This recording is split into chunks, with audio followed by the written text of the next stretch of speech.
خلیفہ کے ہم ہیں خلیفہ ہمارا، وہ دل ہے ہمارا آقا ہمارا، ہمارا ہمارا خلیفہ ہمارا، وہ دل ہے ہمارا آقا ہمارا، وہ دل ہے ہمارا آقا ہمارا۔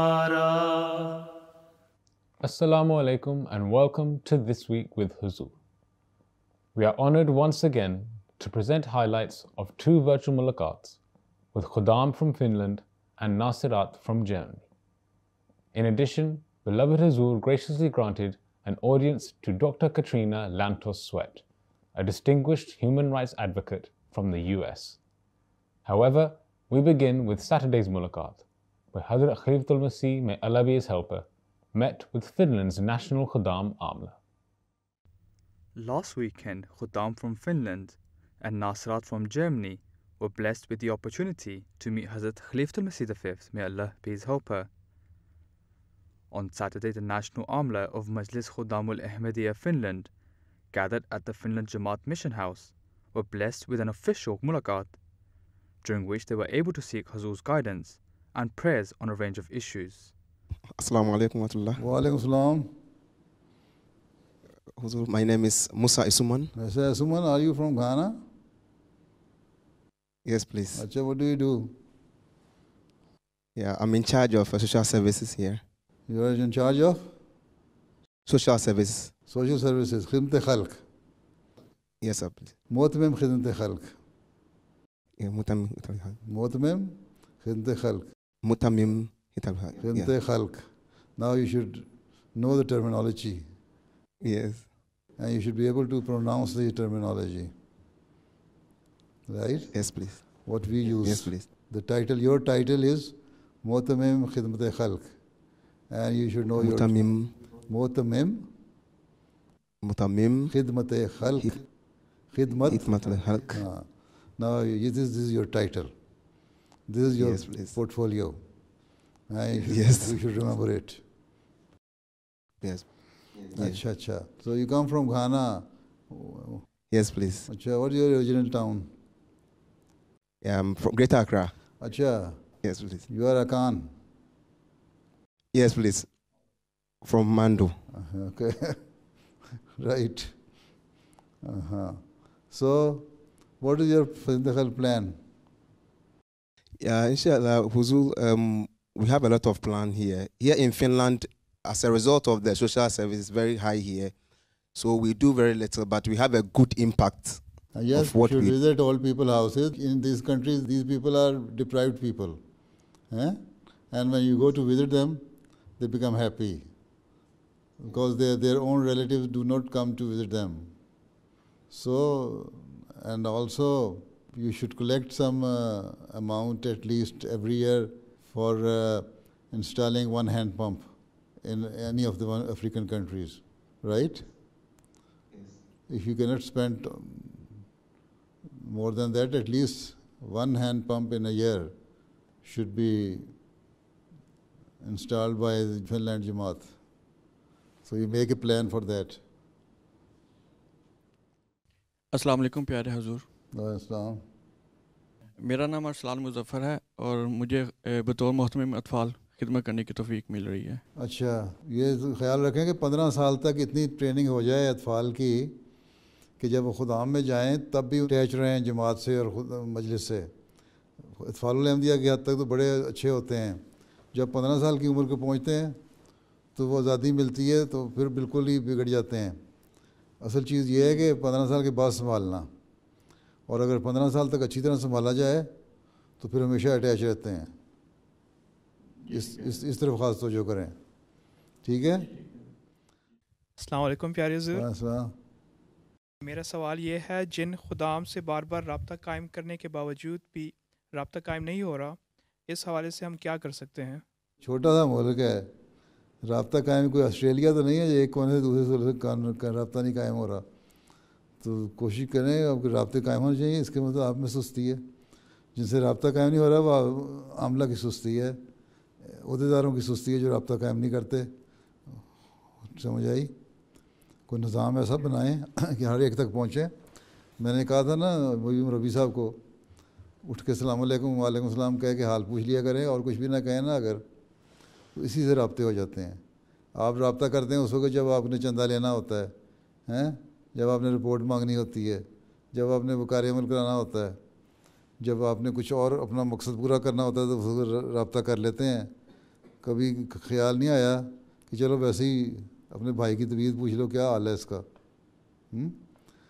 عید والے دن اس کو السلام علیکم وعلیکم السلام کر کے تحفہ عید کا بھیج دیں, ٹھیک ہے, خدا ملم دیا اچھا بھیج دیں. اگر آپ لوگ غریب ہیں تو اپنے بجٹ میں سے نہیں بھیج سکتے, تو اسی سے ان کو احساس ہوگا کہ ہاں جماعت سے ہمارا رابطہ ہے, جماعت ہمارا خیال رکھتی ہے. تو اس طرح رابطے بڑھائیں کہ جب کوئی کام نہیں ہے تب بھی آپ کون سے السلام علیکم وعلیکم السلام ہوتا ہو, ٹھیک ہے. پھر ان میں بھی احساس پیدا ہوگا. کوئی انتہائی بے شرم ہوگا تو اس کو شرم نہیں آئے گی, باقی کو شرم آ ہی جائے گی, ہیں, ٹھیک ہے. چلو, السلام علیکم ورحمۃ اللہ. پیارے حضور. السلام.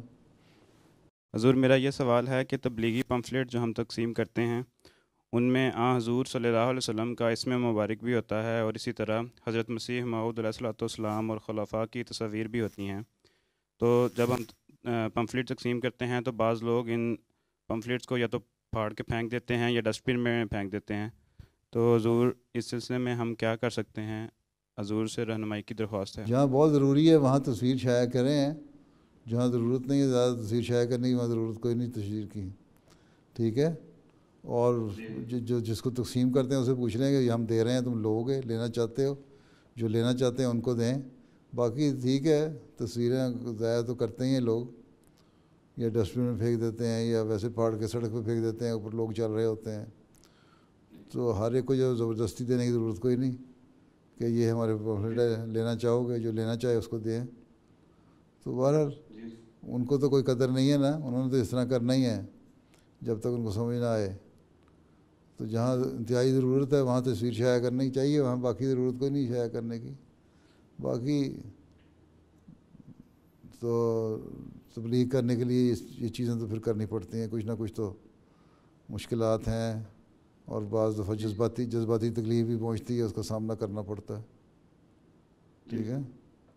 السلام علیکم پیارے حضور. وعلیکم السلام. حضور میرا یہ سوال ہے کہ کچھ لوگ خود سے کام نہ کرنے کا عذر یہ پیش کرتے ہیں کہ حکومتی بینیفٹ سے بھی اتنی ہی آمدنی ہو جاتی ہے جتنی خود کام کر کے. ایسے احباب کو کس طرح خود کام کرنے کی طرف توجہ دلائی جائے؟ اچھا, ان سے کہیں کہ تم لوگ صدقہ لینا پسند کرتے ہو یا صدقہ دینا پسند کرتے ہو؟ کوئی اسلام تو کہتا ہے, آنسر نے فرمایا کہ دینے والا ہاتھ لینے والے ہاتھ سے بہتر ہے. تو بجائے اس کے کہ تم اس مسلمان کہلاتے ہوئے اور احمدی مسلمان کہلاتے ہوئے اسلام کی تعلیم پہ عمل کرو, اور حضرت صلی اللہ علیہ وسلم کے اس ارشاد پر عمل کرو کہ اوپر والا ہاتھ نیچے والے ہاتھ سے بہتر ہے, تم لوگ نیچے ہاتھ رکھ کے تم مانگنا شروع کر دیے, صدقہ لے رہے ہو. حالانکہ ایک نوجوان آدمی جو صحت مند بھی ہے اور کام کر سکتا ہے, اس کو مطلب ہی کوئی نہیں صدقہ لینا. اسے کہو قابل شرم بات ہے کہ فقیر بن کے رہ رہے ہو تم. اپنے پاکستان میں اگر ہوتے تو فقیر بن کے تم مانگنا برداشت کرتے, یہاں آتے ہو تو فقیر بن جاتے ہو. تھوڑی سی غیرت دلائیں تو آپ ہی ٹھیک ہو جائیں گے. جی جزاک اللہ حضور. جی السلام علیکم حضور. حضور سوالات کا سلسلہ تو اتنا ہی تھا. ایک خواہش تھی اگر حضور انور مناسب سمجھیں تو نو منتخب عاملہ حضور کے پیچھے لبیک کہتے ہوئے عہد اگر دہرا سکے. جو میں نے باتیں کہہ دی ہیں اس پہ عمل کریں, اور جو پلان ہے اس کے مطابق کام کریں, اور ایک نئے جذبے اور جوش سے اپنا نیا کام شروع کریں, اور کوشش یہ کریں کہ ہم نے 100% اپنے ٹارگٹ جو ہیں, اپنے پلان جو ہیں ان کو اچیو کرنا ہے, ٹھیک ہے. یہی اصل چیز ہے. عہد دہرانے سے کچھ نہیں ہوگا کہ عہد دہرا کے اس کے بعد کہہ دیا ہم نے عہد دہرایا تھا اور ختم ہوگی بات. ہم نے دعا کر لی, نئی عاملہ نے دعا کر لی, اس دعا میں سارا کچھ شامل ہو گیا, ٹھیک ہے. جی حضور ٹھیک ہے. اللہ حافظ الناصر. اللہ حضور. اللہ حافظ. السلام علیکم. السلام علیکم. The following day, around 535 Nasirat from Germany gathered at the Mind Markt in Mannheim were blessed with the opportunity of a virtual mulaqat with Hazur and had the opportunity to ask questions. السلام علیکم پیارے حضور، میرا سوال ہے کہ اللہ تعالیٰ قرآن کریم میں فرماتا ہے اور یقیناً ہم نے قرآن کریم کو نصیحت کی خاطر آسان بنا دیا، تو میرا سوال ہے پھر ہمیں تفاسیر کی ضرورت کیوں پڑتی ہے؟ آسان بنا دیا ہے، اس میں جو باتیں ہیں وہ آسان ہیں عمل کرنے کے لحاظ سے، ٹھیک ہے. نصیحت اللہ تعالیٰ نے کی ہے، جو بعض کھلی باتیں ہیں، جو ظاہری احکامات دیے ہیں وہ بڑے آسان دیے ہیں، ٹھیک ہے. اور اس کو اللہ تعالیٰ نے فرمایا کہ یہ نصیحتیں جو ہیں کوئی مشکل نہیں ہے انسان کے لیے، جو انسان کے جو قوا ہیں، جو انسان کی طاقتیں ہیں، جو انسان کی دماغی حالت ہے، اس کے لیے اس کو سمجھنا اور اس پہ عمل کرنا مشکل نہیں ہے ہیں. اس لیے یہ کہنا کہ یہ بہت مشکل کام اللہ تعالیٰ نے ہمیں بتا دیا یہ غلط ہے. ہاں اگر تمہیں سمجھ نہیں آتی کسی بات کی، تمہیں مشکل لگتا ہے، تو اس کے لیے پھر تفسیر موجود ہے. مفسرین نے اس کی آسان تفسیر کر کے تمہیں سمجھا دیا کہ اس کا یہ مطلب ہے، ٹھیک ہے. لیکن اللہ تعالیٰ نے ساتھ یہ بھی سمجھایا دیا کہ جو پاک صاف لوگ ہوتے ہیں انہی کو اس کی باتیں سمجھ آتی ہیں. اللہ تعالیٰ نے یہ بھی فرما دیا کہ جو ظالم ہیں وہ ان کو نقصان ہی ہوتا ہے، اس سے ان کو سمجھ نہیں آتی. مومن جو ہیں ان کو فائدہ ہو جاتا ہے، اور ظالموں کو سمجھ نہیں آتی، وہ ان کو نقصان ہی ہوگا اس کا پڑھنے کا. ایک طرف اللہ تعالیٰ کہتا ہے کہ قرآن کریم پڑھنے کا فائدہ ہے، دوسری طرف کہتا ہے اس کا نقصان ہے. فائدہ کس کو ہے؟ جو مومن ہے. نقصان کس کو ہے؟ جو کافر ہیں، جو نہیں ماننا چاہتے، جو سمجھنا نہیں چاہتے. تو اللہ تعالیٰ نے احکامات دیے ہیں اس میں ایسے جن پہ عمل ایک انسان کر سکتا ہے، اور جو اس کا مقصد ہے پیدائش ہے اس کو پورا کر سکتا ہے. اللہ تعالیٰ نے فرمایا کہ انسان کا مقصد پیدائش جو ہے عبادت کرنا ہے، ٹھیک ہے. اور وہ عبادتیں جو ہیں اللہ تعالیٰ نے جو طریقہ بتایا عبادت کا وہ ایسی مشکل نہیں کہ آدمی کر نہ سکے. کہاں 50 نمازوں سے شروع کیا تھا اللہ تعالیٰ نے کہنا، پھر ان کو آسان کرتے کرتے 5 نمازوں پہ آ گیا، ٹھیک ہے. تو آسانی ہو گئی نا تمہارے لیے. اور 5 وقت ایسے ہیں جو انسانی فطرت کے لحاظ سے، انسانی طبیعت کے لحاظ سے، روزمرہ کے وقت کے لحاظ سے ایسے ہیں کہ جس میں انسان کی ضرورت ہوتی ہے کہ دعا کرے اور اللہ تعالیٰ کے قریب ہو اور پھر اس کا قرب پائے. تو یہ مطلب ہے آسان بنانے کا. یہ مطلب ہے کہ اس کا عمل کرنا مشکل نہیں ہے. انسان سمجھتا ہے بہت مشکل ہے، ہاں جو مومن ہے اس کے لیے مشکل نہیں ہے، جو کافر ہے اس کے لیے بہت مشکل ہے. جو مومن ہے اس کو فائدہ ہوتا ہے، جو کافر ہے اس کو نقصان ہوتا ہے. ہاں ٹھیک ہے نا؟ چلو. السلام علیکم حضور، میرا سوال ہے کہ عورتیں امام بن سکتی ہیں؟ عورتیں عورتوں کی امام بن سکتی ہیں، مردوں کی نہیں بن سکتی، ٹھیک ہے. یہی ہمیں حضرت صلی اللہ علیہ وسلم نے فرمایا ہے. ہم اگر مسلمان ہیں، پکے مسلمان ہیں، قرآن اور سنت پہ عمل کرنے والے ہیں، حضرت صلی اللہ علیہ وسلم کی باتوں کو ماننے والے ہیں، تو پھر ہمیں وہی کرنا چاہیے جو ہمیں اللہ تعالیٰ اور اس کے رسول صلی اللہ علیہ وسلم نے فرمایا، ٹھیک ہے. اور انہوں نے یہ فرمایا کہ مرد جو ہے وہ امام بنے گا، اور اگر عورتیں ہوں، ایسی مجبوری ہو، تو پھر عورت امام بن سکتی ہے، ہاں عورتیں ہوں صرف، ٹھیک ہے. تو اس لیے ہمارے ہاں بھی جب نمازیں ہوتی ہیں، بعض فنکشن ہوتے ہیں، تو عورتیں نمازیں پڑھا لیتی ہیں. روا میں مجھے یاد ہے پرانے زمانے میں جب ساؤنڈ سسٹم پوری طرح اچھا نہیں تھا، تو جو جلسہ ہوا کرتا تھا، جو لجنہ کی مارکی میں جو جلسہ ہوتا تھا، اس میں وہاں ظہر عصر کی نمازیں عورتیں پڑھایا کرتی تھیں باجماعت عورتوں کو. مردوں کے حصے سے آواز وہاں نہیں جاتی تھی. ٹھیک ہے نا؟ رحمۃ اللہ وبرکاتہ. پیارے حضور، میرا سوال یہ ہے کہ مردوں کے 3 تنظیمیں ہیں، افطال الاحمدیہ، خدام الاحمدیہ اور انصار اللہ. عورتوں کی صرف 2 تنظیمیں کیوں ہیں؟ مردوں کے 3 تنظیمیں ہیں، عورتوں کی 2 ہیں، اطفال اور خدام اور انصار، ٹھیک ہے. اور عورتوں کی یہ ناصرات 15 سال تک اور اس کے بعد لجنا. ٹھیک ہے. عورتیں کہتی ہیں ہم نے 40 سال سے اوپر بڑا ہونا ہی نہیں تو تنظیم کس طرح بنائیں. کہ وہ کہتی ہیں ہم کوئی بوڑھی ہو گئی ہیں. کسی عورت کو تم کہو بوڑھی ہو گئی تو مانے گی؟ تمہیں کس بار سے لڑنے لگ جائے گی ہیں. اس لیے عورتوں کی نفسیات کے مطابق عورتوں کی تنظیمیں بنائی گئی ہیں. اور اس میں لجنا میں ایک اس لفظ میں جو تو صحیح طرح حق ادا کرنے والی ہیں جماعتی خدمت کا، وہ لجنا کے کام میں آ جاتی ہیں. اور خدام میں کیونکہ 15 سے 40 سال کی عمر تک ایک نوجوانی خدام کی ایک اور عمر ہوتی ہے، کام بھی کر رہے ہوتے ہیں، ان کی ایکٹیویٹیز بھی مختلف ہوتی ہیں عورتوں سے. عورتوں کی ایکٹیویٹیز ایک وقت میں جا کے ایک ہی ہو جاتی ہیں. ٹھیک ہے. عمومی طور پہ گھر کو سنبھالنا ٹھیک ہے، عورتیں بھی ایسی ہیں جو کام کرنے والی ہیں، ڈاکٹر بھی ہیں، انجینئر بھی ہیں، دوسرے کام بھی کرتی ہیں. لیکن عموماً جب شادی ہو جاتی ہے تو عورت کا گھر سنبھالنا ہی کام رہ جاتا ہے.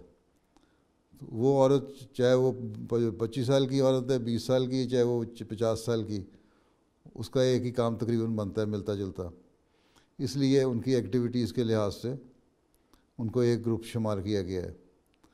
اور مردوں میں کیونکہ مختلف ایکٹیویٹیز ہوتی ہیں، 40 سال تک ان کی ایکٹیویٹیز اور ہوتی ہیں خدام کی، اس کے بعد اور مختلف ہو جاتی ہیں.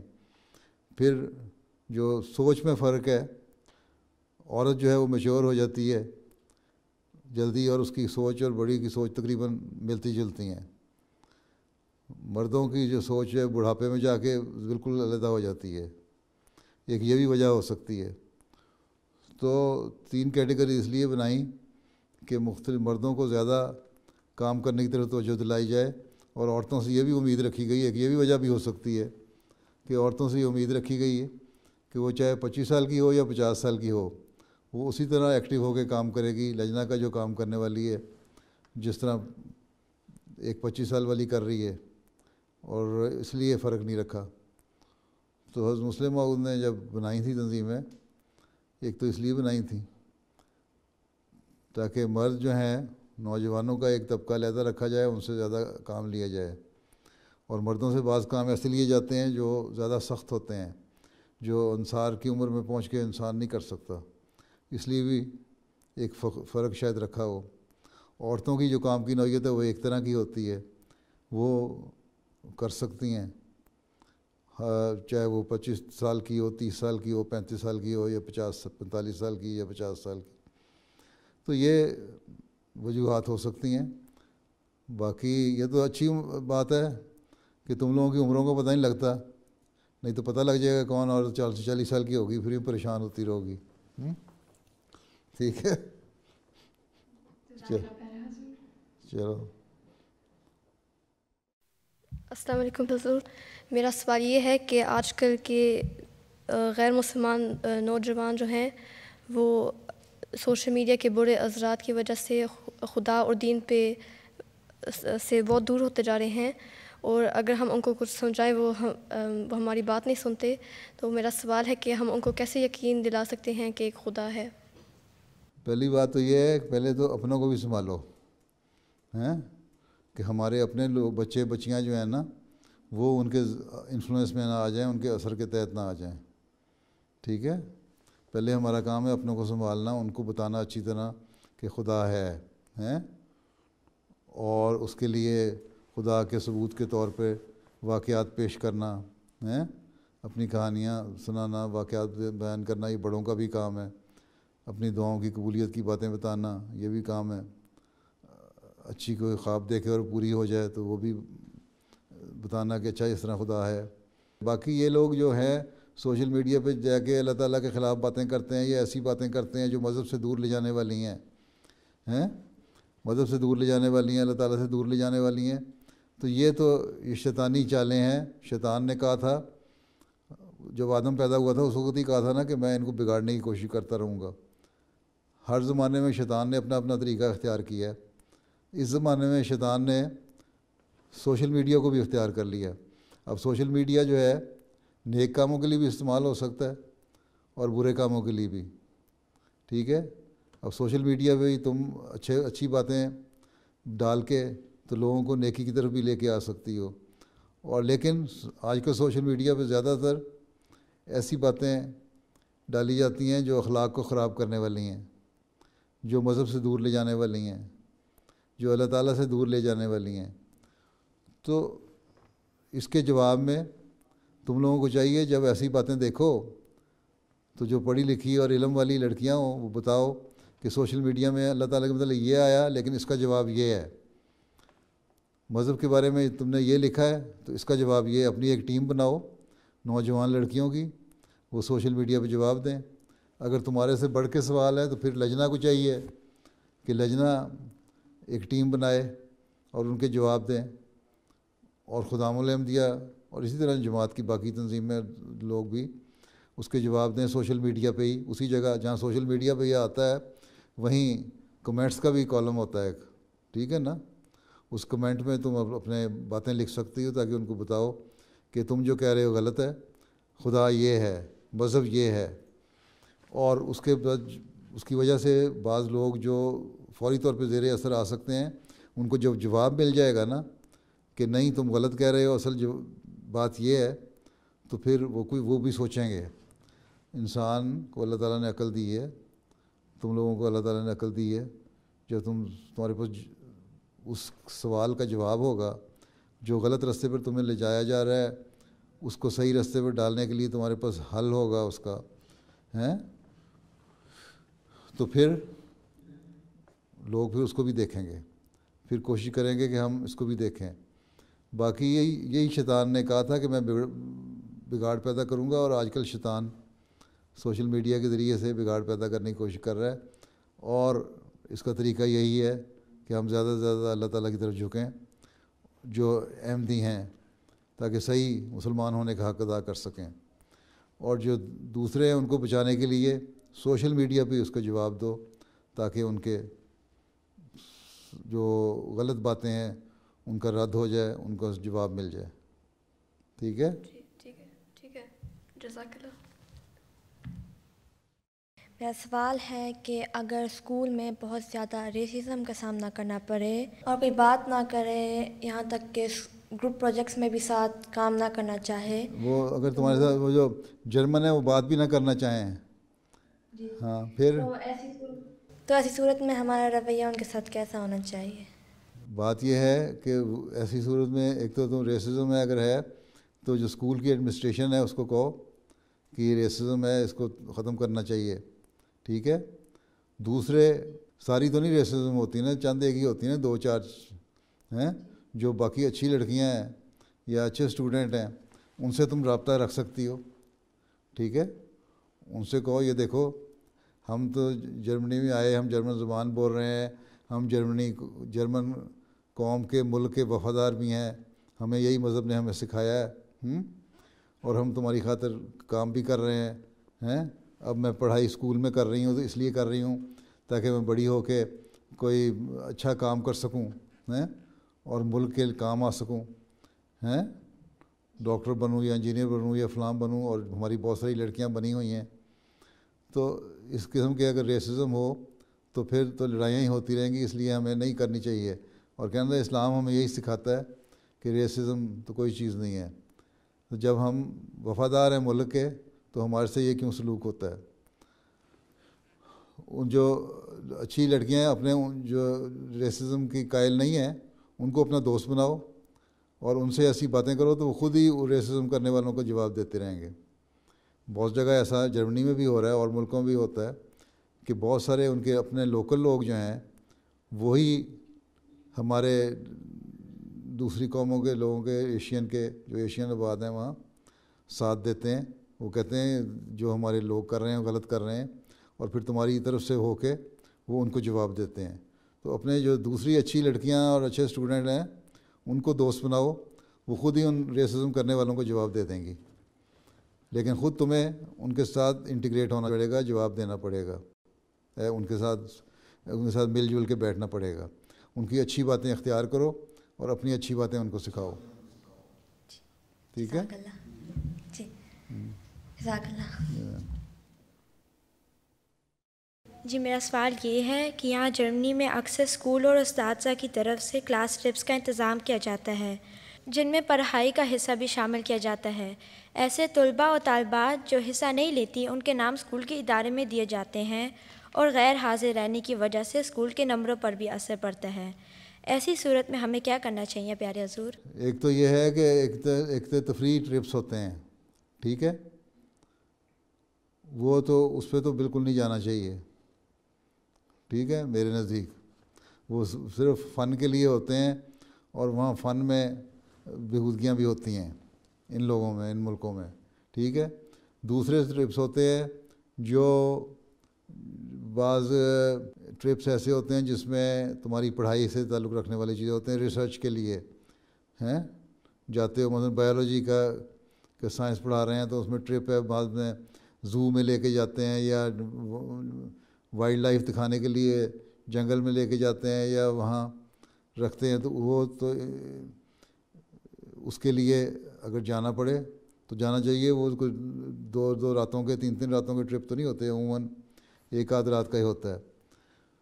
تو پہلے کوشش تو یہ کرنی چاہیے کہ ٹرپس کو اوائڈ ہی کیا جائے. ایسے سبجیکٹ تمہارے نہ ہی ہوں جن میں لا جائے، لیکن تھوڑے بہت اگر اثر پڑ بھی جائے تو کیوں کوئی ایسا فرق نہیں پڑتا. یہاں بہت ساری لڑکیاں میں نے دیکھی ہیں جرمنی میں ہی، وہ میڈیکل میں بھی پڑھ رہی ہیں، انجینئرنگ میں بھی پڑھ رہی ہیں، اور ٹرپس میں وغیرہ میں کوئی نہیں جاتی رہی اپنے اسکول کے زمانے میں. ان کو پھر بھی داخلہ مل گیا. اگر اچھی پرفارمنس ہو، اگر تمہارے پیپر اچھے ہوں تو مجبور ہوتے ہیں یہ تمہیں داخلہ دیں. اس لیے اس کو بہانہ نہ بناؤ کہ جی ہمارے نمبر کٹ جاتے ہیں اس لیے ہم نے جانا ضروری ہے. ہاں اگر صبح سے شام تک کا ٹرپ ہے جس سے بعض ایسی جگہوں پہ جہاں تمہارا علم بڑھتا ہے وہاں لے جانے کے لیے لے کے جا رہے ہیں تو اس کے ساتھ جانے میں کوئی حرج بھی نہیں ہے. لیکن اوور نائٹ ٹرپس عموماً اوائڈ کرنے چاہیے. ٹھیک ہے، ٹھیک ہے، جزاک اللہ.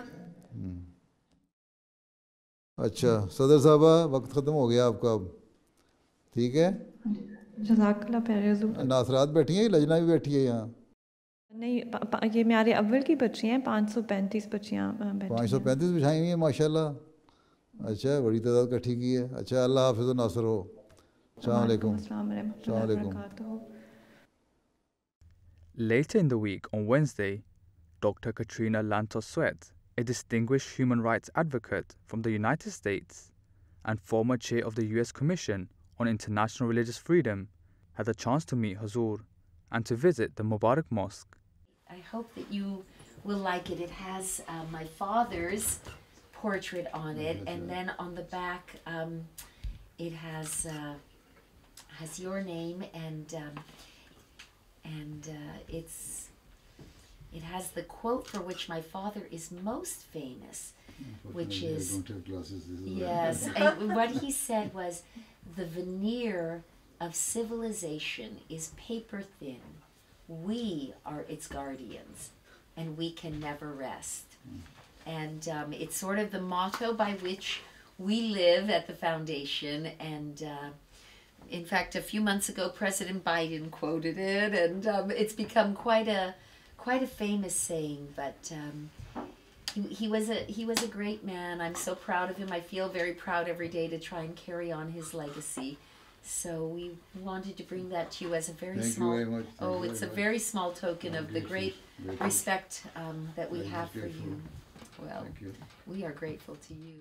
I have known His Holiness now, I want to say, for about 8 years. And I initially met him through my work as chair of the U.S. Commission on International Religious Freedom.